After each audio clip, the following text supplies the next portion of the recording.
Yeah, I mean, Hezbollah must have restored some of their communications to some degree, but there is no obvious leader of Hezbollah, and further south in Hamas, the replacement for Yahya Sinwar, if there is one, has not been announced. So what does this mean for any kind of ceasefire or negotiations? How can you negotiate with the leader of the party that doesn't exist? Well, that's really the point. If there isn't a leader you can negotiate with who can speak on behalf of the party, I'm talking here in relation to both Hezbollah and also Hamas, the negotiations themselves are very difficult to conduct. I think the reality is that all sides in the region, probably also the United States, sees that there is really not much chance of a breakthrough at this point.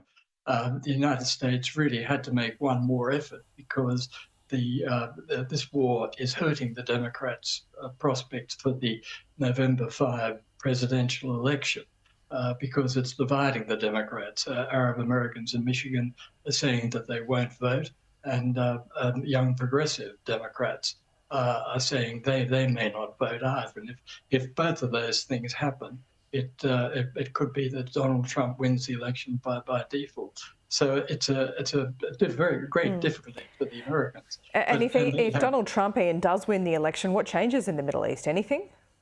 I think Israel gets more latitude.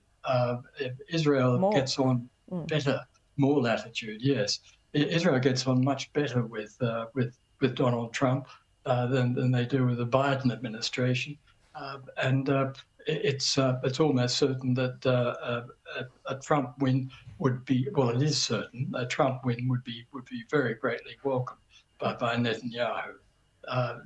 He would pretty well be able to work hand in glove with the Americans on what he's doing at the moment, and the risk of weapon supplies and munitions being withheld, as the Americans have threatened might happen. There in a letter from Blinken and Lloyd Austin, the Defense Secretary, a few days ago, would be rescinded. It just wouldn't happen under Trump. So it would be good news for Israel's current ruling coalition.